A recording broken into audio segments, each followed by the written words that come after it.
E aqui os mercadores da terra ficaram ricas graças ao seu luxo desenfreado. Os mercadores da terra ficaram ricos com Babilônia. Ou seja, o que significa isso? Aí agora a gente vai entrar na Babilônia econômica. A Babilônia econômica. Okay? Então, religião com economia mistura? Mistura? Lógico que mistura. E como mistura? Tá? Vou citar um exemplo atual. Né? Veja bem, o sistema econômico atual, ele não tem a aprovação do Eterno, Yahweh. Não tem. Ele é totalmente contra a Bíblia. Porque é um sistema econômico diabólico, maligno, injusto, que provoca desigualdade social.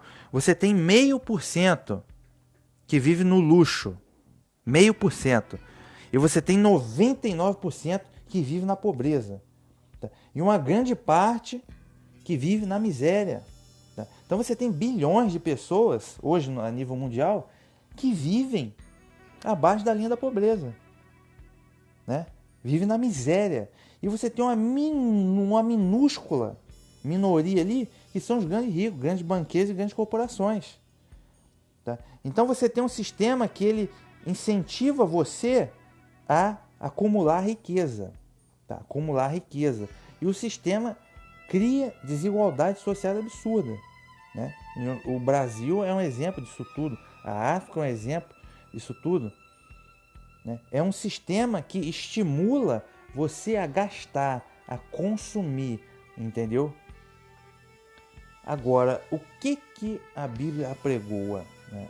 A Bíblia apregoa... O que a Torá ensina? A Torá ensina a amparar o órfão, a viúva, o pobre, o necessitado. Inclusive o dízimo servia para isso. Deuteronômio capítulo 14. Durante várias vezes o Eterno instrui a não desamparar o órfão, a viúva, o pobre, o necessitado. Ok?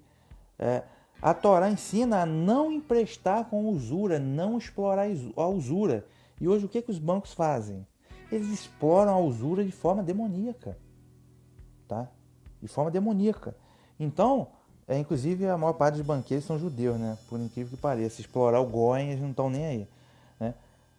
Então, é assim que a coisa funciona. Exploração do capital, exploração do homem pelo homem. Desigualdade social e consumismo. Essa é a tônica do sistema econômico. E o Evangelho, o que o Evangelho diz? O Evangelho, ele leva a coisa no outro nível ainda. Por quê? A igreja primitiva, ela vivia em comunhão de bens. Nada era de ninguém. Tudo era dividido entre todos. Né? Atos dos Apóstolos, capítulo 2. Outro exemplo, a multiplicação dos pães e dos peixes, que o Messias fez duas vezes. Que é o que? O Evangelho é partilha e é fraternidade. Ok? Então, isso é o que a Bíblia pregou. Agora, e o que a religião tem a ver com tudo isso? Então, são dois pontos. Primeiro ponto, que a religião mundial deveria, né, ela ensina errado. Ok? Por exemplo, um exemplo aqui, o Natal. Natal é um exemplo clássico de comércio misturado com religião. Tá? O Natal, aí Jesus nasceu. Não. O Messias não nasceu 25 de dezembro. Existe uma penca de deuses antigos que nasceram em 25 de dezembro, que na verdade é a mesma divindade, é a mesma, entre aspas, deidade, né? É o mesmo demônio, que é o Tammuz da Babilônia. Tammuz da Babilônia nasceu 25 de dezembro. Baal, aí virou o Sol Invencível, o Mitra, né? O Natal oculta o Sol Invencível, que a religião que se prostituiu, no caso o catolicismo, fez um sincretismo religioso. O Natal do Sol Invencível agora não, é o Natal de Jesus. Entendeu? Né? E você tem o que no Natal? Aquele comércio todo, aquele comércio, as pessoas acham que é o troço mais sagrado do mundo. É sagrado, a humanidade é fé. É com a religião. E comercializando. A fé consiste no quê? Dar presente e receber presente. Comércio. E aquele apelo todo de mídia, todas as lojas, propaganda, TV, tudo comércio, Natal, Natal, Natal. Isso aí é religião misturada com economia. E o Papai Noel, né? Papai Noel, quem é o Papai Noel? É religião? É religião. O Papai Noel é o Nimrod. O cara que fundou, que fez a Torre de Babel. Que a lenda dizia que dia 25 de dezembro ele vinha voltar para dar presente, depois que ele morreu. Né? Isso é religião. Isso é idolatria. A árvore de Natal é culto a Semiramis, a esposa de Nimrod, a prostituta de Babilônia. Né? Então você tem aquelas bola da árvore de Natal que simboliza o quê? Aí, os frutos da árvore, né, da cabalística, ou também o culto ao sol. Então percebam, meus amigos, que tudo é religião. A Páscoa, até a Páscoa eles mudaram, você tem que comprar chocolate. O comércio é religião. O ovo de Páscoa é idolatria. Ovo de Páscoa, a lenda diz que Semiramis caiu do céu no ovo, de onde saiu o ovo de Páscoa. Né? O coelho, símbolo de fertilidade, são rituais antigos de Babilônia mesmo, de fertilidade. Vejam você, como que não mistura, né? Comércio com religião? Mistura. Sem contar os feriados humanísticos. Os feriados humanístico, idolátrico, humanismo herege, é dia dos pais, é dia das mães, é dia de não sei o que, tudo para comercializar. Aí você pergunta para as pessoas, cadê os feriados bíblicos? Cadê os feriados bíblicos para honrar o Criador? Eles falam que Deus é Deus todo dia e que a gente está debaixo da graça. Né? Então, ou seja, debaixo da graça para eles é celebrar o Natal, a idolatria do ovo de Páscoa, a idolatria, o humanismo herético do dia dos namorados, dia dos pais, dia das mães, tem dia para tudo, mas tua mãe é tua mãe todo dia, teu pai é teu pai todo dia, seu namorado é seu namorado todo dia, entendeu? Também.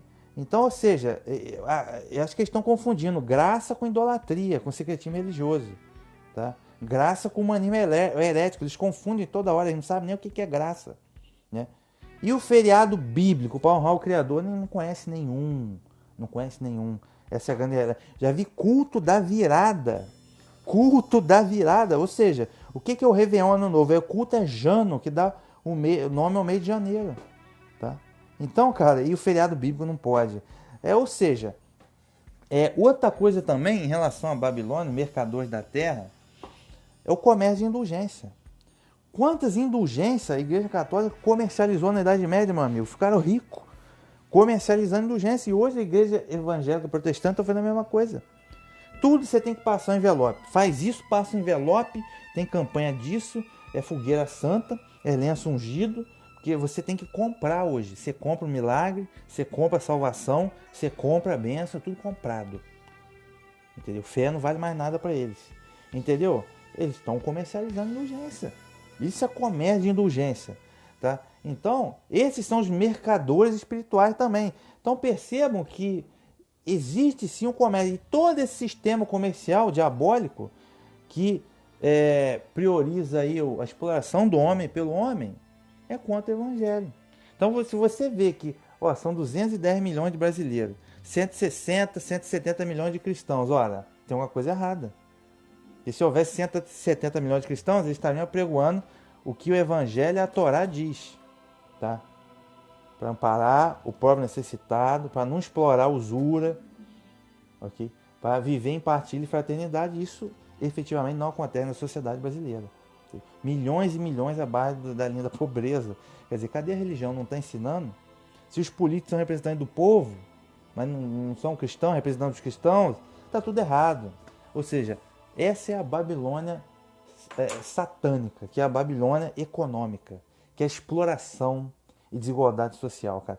Isso o Eterno não admite, tá? Isso vai ter que ser destruído, com certeza. Deixa eu ver aqui. Então, dando sequência aqui, detalhe ainda que eu falei a religião não tem nada a ver com comércio. Então, quando você compra um boné da Nike, uma camisa da Nike, vem com aquele símbolo da Nike que é o Vzinho. O que é aquele Vzinho? É o chifre do bode, o bode da maçonaria, religião e comércio. O símbolo da Adidas é o que? É uma pirâmide. Pirâmide, olha, o paganismo egípcio, né? Pirâmide Illuminati, pirâmide do olho que tudo vê, que na verdade é os anjos caídos, que fizeram as pirâmides em vários lugares. Né? Tem aquela outra marca, Under Armour, que é um U e um A entrelaçado, que é o quê? Esquadro e o compasso, maçonaria. Né? Por exemplo, carro da Renault. Qual o símbolo da Renault? É um losango, é um esquadro e o compasso da maçonaria. Por exemplo, a bandeira do Brasil, que você tem um losango com a bola no meio, é o quê? O esquadro e o compasso e o olho que tudo vê, que é o globo celeste da maçonaria, da coluna da maçonaria. Ou seja, a bandeira do Brasil, o olho que tudo vê, o diabo, entendeu? O, entre aspas, Deus da maçonaria. Ou seja, religião, meu amigo, tá para tudo que é lugar, tá? Você não consegue ver, o observador comum e casual não vê, mas está ali em tudo que é lugar. Comércio e religião. Continuando aqui o verso 4. Ouvi outra voz que dizia: saia dela, povo, meu povo, não seja cúmplice dos pecados dela, nem atingido por suas pragas. Ó, ouvi outra voz que dizia: saia dela, meu povo, tá? Não seja cúmplice dos pecados dela, nem atingido por suas pragas. Então essa voz que dizia: sai dela, povo meu, é o povo de Yahweh. Então essa voz é a voz do Criador. Certo? Agora, como que vai ser essa voz? Você não vai ouvir literalmente a voz do céu. Essa voz será o Espírito Santo usando os servos do Altíssimo, tá? E os discípulos do Messias para poder enviar essa mensagem. Okay? Saia dela, saia de Babilônia, povo meu, não seja cúmplice dos seus pecados. Entendeu? Então percebam como as pessoas precisam sair de Babilônia. Você tem que sair da Babilônia. Só que quando você fala com um camarada, por exemplo, olha, esse negócio de Natal, isso é uma palhaçada. Isso é idolatria do Papai Noel. Ficar esperando ceia da meia-noite é o sol invencível, coisa de pagão. Para fazer comércio, você tem que comprar as coisas para dar para os outros. Essa palhaçada de ovo de Páscoa, as pessoas brigam com você. Aí você fala, vamos cultuar o feriado bíblico. Cultuar, honrar o Criador. As pessoas não sabem nem o que é o feriado bíblico. E acham que está debaixo da graça. Não, está em Babilônia. Entendeu? Então quando você fala, meu amigo, sai desse negócio de terreiro, negócio de reencarnação, negócio de encantamento, negócio de imagem, de ídolo, de escultura, de santa, essas coisas todas, a pessoa briga com você. A pessoa não quer sair de Babilônia, porque está bêbado. Está bêbado. O bêbado ele não tem o discernimento. Mas enfim, verso... vamos dar uma olhadinha aqui. Em Jeremias 51, verso 6 e o verso 45. Diz assim, ó. Fugi do meio de Babilônia e livre cada um sua alma. Não vos destruais a vós na sua maldade, porque este é o tempo da vingança de Yahweh. Ele lhe dará a sua recompensa. Verso 45. Sai do meio dela, ó povo meu, livre cada um a sua alma, por causa do ardor da ira de Yahweh. Aqui no caso de Jeremias 51 e Jeremias 50 também, está tratando da queda de Babilônia, do império da Babilônia de Nabucodonosor. Okay? Então, quando ele diz que sai dela, povo meu, é muito mais do que sair de Babilônia, de fugir, vai para o mato, vai para o campo. Não é isso exatamente, é fugir do meio dela, sai no meio de Babilônia espiritual. Tá? Porque o povo de Israel, eles, no cativeiro da Babilônia, eles voltaram com uns costumes meio esquisitos. Tá? E um desses costumes, todo o misticismo esotérico, inclusive a própria cabala, cabalístico. Tá? E aí que eles começaram a ocultar o nome de Yahweh, tá? E começaram a substituir por títulos. Depois veio Senhor, né? E por aí vai. Né? Então eles voltaram com os costumes de ocultismo meio estranho. Tá? Então sair de Babilônia é muito mais do que sair fisicamente, é sair espiritualmente, abandonar esses conceitos. Ok? Não seja cúmplice dos pecados dela, nem atingido por sua parte. Então, a partir do momento que você está em Babilônia, você também é culpado. Entendeu? Então, o juízo também cai em cima de você. Então, esse é o alerta severo que dá aqui no Apocalipse. Então, cara, para você cultuar errado, é melhor você não cultuar. Se é para ir no terreiro, na sessão espírita, se é para cultuar a imagem, se é para fazer cabalismo, esoterismo, cara, é melhor você não fazer nada. É melhor você não fazer nada. Entendeu? Se é para cultuar errado, é melhor você não fazer nada. não fazendo nada, existe uma, você não está bêbado. Então existe uma probabilidade maior de você vir para o certo, você enxergar o caminho certo. Entendeu? Então a gente precisa sair de Babilônia. Só que sair de Babilônia é sair do conceito espiritual de Babilônia, ok? Inclusive da Babilônia comercial, que é o que você tem que ostentar, ter que acumular riqueza e postar várias fotos no Facebook mostrando a sua opulência, o seu luxo desenfreado. Eu tenho carro, eu tenho isso, eu tô na praia. Essa palhaçada de imbecil, entendeu? Sair dessa Babilônia econômica também, ok? Porque nesse sistema econômico de luxo desenfreado, ele é diabólico, entendeu? O Evangelho ensina aqui, ó, partilha, fraternidade, amparar o órfão, a viúva necessitada. É isso que então também tem um conceito espiritual pela estrutura econômica. E o Evangelho, ele não só pregou a salvação, mas ele também é uma proposta de mudança radical na estrutura da sociedade, porque a igreja primitiva vivia em comunhão de bens, todos eles. Verso 5, ó, seus pecados se amontoaram até o céu, e Deus se lembrou das iniquidades dela. Seus pecados se amontoaram até o céu, e Deus se lembrou das iniquidades dela, ou seja, da grande Babilônia. Ainda em Jeremias, que a gente faz sempre comparativo, tá? A linguagem do livro do Apocalipse, toda ela vem da Torá e dos profetas, que vocês chamam de Antigo Testamento, ok? Então aqui no caso essa linguagem vem do profeta Isaías, do profeta Jeremias, que profetizaram a queda do Império Babilônia, que era um império físico bem mais literal naquela época. Jeremias 51, verso 59 e verso 53, ó.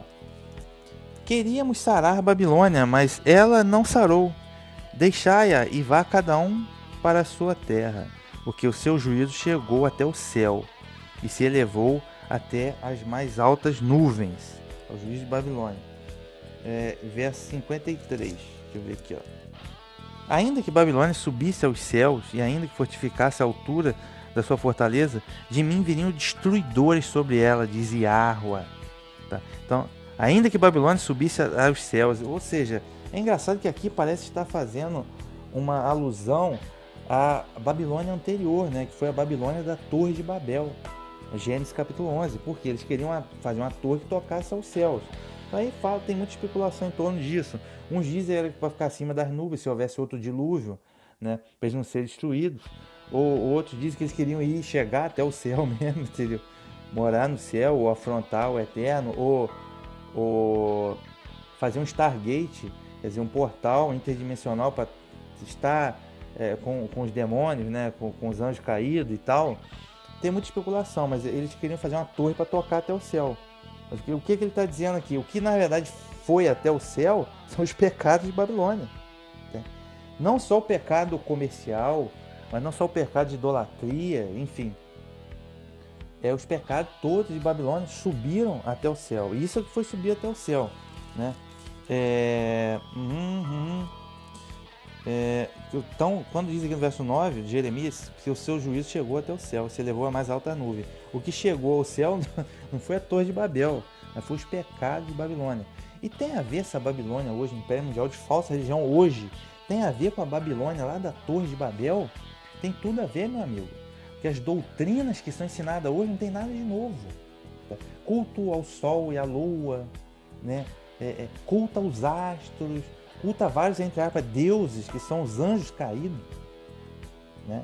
São os anjos caídos, na verdade, todos esses, os deuses do panteão greco-romano, da matriz africana, tudo isso é a mesma palhaçada, são os demônios, são os anjos caídos querendo se atrair adoração para sugar energia. Então tudo é falso, a religião mundial ela é uma só, tá? Ela foi anunciada pelos anjos caídos antes do dilúvio. Então hoje ela só ganha novos nomes, mas é a mesma coisa, tá? Então tem sim tudo a ver. Seus pecados se amontoaram ao céu. Então vamos lá no verso 6. O verso 6 diz assim, ó, devolvam a ela com a mesma moeda, paguem a ela em dobro, conforme as obras que ela fez. No cálice que ela misturou, misturem para ela em dobro. Então, ou seja, não pense que todas essas injustiças, toda essa idolatria, essa coisa toda, não pense que o Eterno não está ligando para isso. Tudo está se acumulando. O Eterno é bom, ele é bom, misericordioso e etc. Mas também chega o momento do juízo. Ok? Do juízo. Então ele diz que devolvam com ela a mesma moeda, paguem a ela em dobro, conforme as obras que ela fez. Então, para entender esse conceito, é um conceito de juízo. A gente vai lá em Jeremias, capítulo 50, verso 29. Convocai contra a Babilônia os flecheiros, todos que armam arcos, acampai-vos contra ela em redor, ninguém escape dela. Pagai-lhe conforme a sua obra, conforme tudo que fez, fazei-lhe, porque se ouve arrogantemente contra Yahweh, contra o santo de Israel. Então, pagai-lhe conforme a sua obra. Então, o Eterno chegou o momento de julgar a Babilônia. Então, ele levantou uma potência para destruir a Babilônia, que no caso foi a Pérsia e a Média. Inclusive, o rei Ciro permitiu os israelitas voltarem para reconstruir Jerusalém. Tudo conforme a profecia. Ok? Então, pagai-lhe conforme as obras dela de Babilônia. Então, chegou a vez de Babilônia também sofrer o juízo. Ainda em Jeremias, vou no capítulo 25.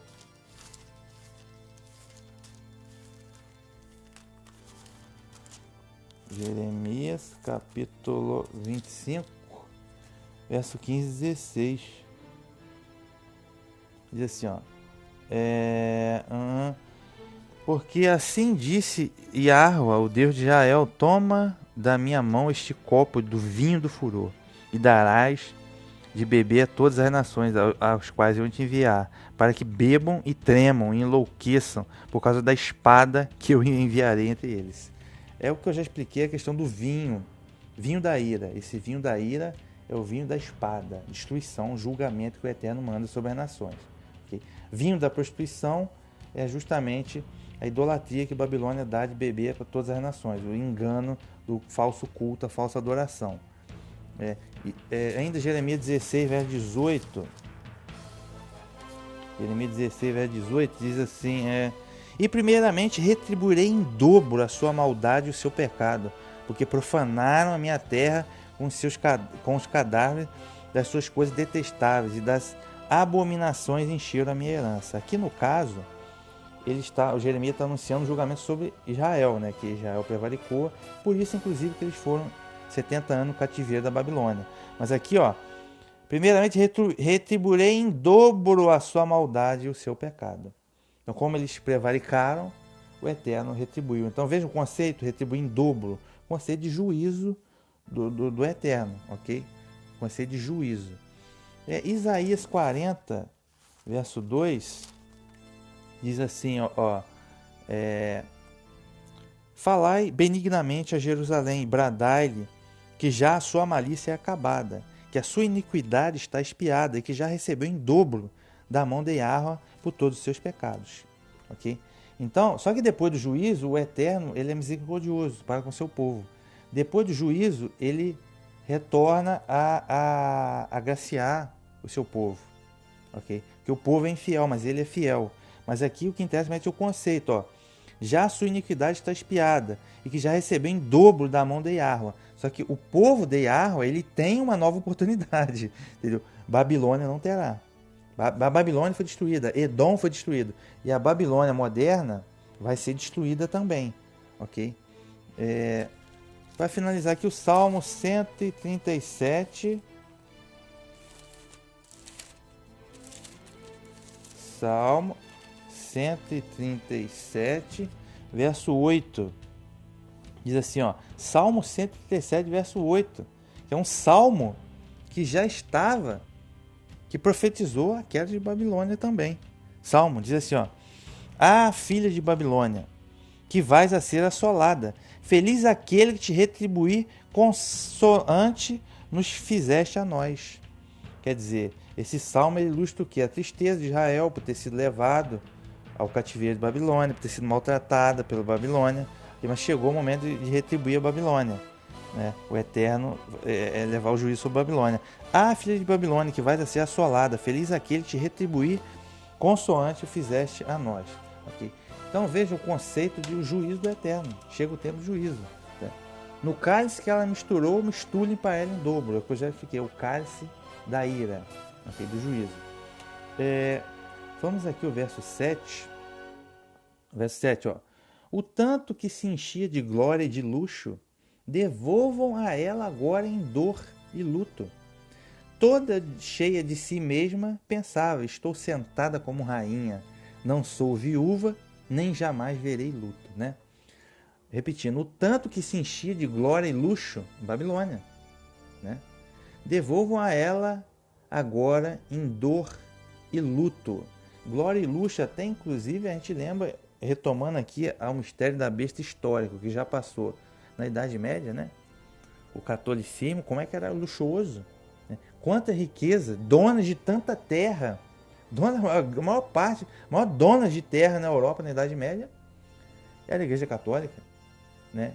Então você se pergunta, para que isso? O Messias disse, não ajuntei tesouro na terra, para dividir, podia dividir tanta gente pobre naquela época, né? Podia dividir com as pessoas, entendeu? Então, isso representa a riqueza do Império Mundial de falsa religião, né? E toda a desigualdade social que ela acaba promover, porque não ensina correto, ela ensina errado, entendeu? Isso, eu estou falando, hoje em dia, todas as religiões, tá? Todas as religiões, inclusive, essa Babilônia já chegou há muito tempo na igreja evangélica protestante, né? Porque hoje eles não anunciam o evangelho de luta, o evangelho de superação, né? O evangelho de fé, de esperança, de partilha, de fraternidade, de amparar o próximo, não. Que eles anunciam, você vai ter um carro, você vai prosperar, você vai ter uma moto, você vai ser um empresário, você vai ter muito dinheiro. Aí tem lá na Universal do Pedi mais cedo, congresso empresarial, imagine, rapaz, congresso empresarial, né? Tipo assim, Deus vai te abençoar, você vai ser um super, ultra, hiper, mega rico empresário, sonho de consumo, né? Comercial não é nada disso, meus amigos. Tá? Quando eles deturpam as escrituras, quando o Eterno promete prosperidade para Israel, é prosperidade coletiva. Se o povo seguir a lei, o povo ia prosperar. Se o povo prevaricasse contra a lei, ia vir o juízo. Entendeu? Agora, se o povo seguir a lei, os mandamentos bonitinhos, o povo ia prosperar coletivamente. Agora, Abraão, Isaac e Jacó, eles usam muito. Não, Abraão foi um indivíduo, ele prosperou. Isaac também, Jacó também, economicamente, tiveram muitos bens, mas, ou seja, eles não prosperaram, por quê? Porque havia um desígnio do Eterno em fazer dele, do seu servo, o povo escolhido, ok? Então veja que havia necessidade que eles prosperassem para multiplicar, né? Para se tornar o povo, né? Se transformar num povo. Então, muito mais do que atender uma necessidade, uma vaidade do Abraão, Isaac e Jacó individualmente, é algo muito maior, que é o desígnio e plano do Eterno em transformá-lo em um povo. Entendeu, cara? Então eles deturpam completamente, tá? Evangelho da prosperidade deles, sabe? É a Babilônia mesmo. Glória e luxo. Devolvam a ela agora dor e luto. Dor e luto. É hora de destruir esse império falso. Toda cheia de si, ela, a Babilônia, pensava, estou sentada como rainha, não sou viúva, nem jamais vestirei luto, né? Então vamos lá na fase histórica e na fase atual mais uma vez. Na fase histórica, na Idade Média, imagine você, rapaz. Na Idade Média, o poderio da Igreja Católica, né? Mandava prender, mandava soltar a Inquisição, ia para a guerra, né? Que foi as cruzadas, tinha um poder, devia ter poder total, né? Poder total. Posso prender, posso perseguir, posso julgar, entendeu? Achava que podia fazer o que bem queria, né? E hoje, mais uma vez, né, essa religião ecumênica mundial que eles vão levantar, eles vão achar que vai ser a coisa assim, que não, imbatível, né? Que não pode ser destruída, mas não é, gente, não é articulação política que você faz, não é o interesse dos ricos e poderosos, não é o poder terreno, isso tudo é ilusão, entendeu? Que pode parecer imbatível, mas o Eterno vai destruir. Deixa eu ver aqui.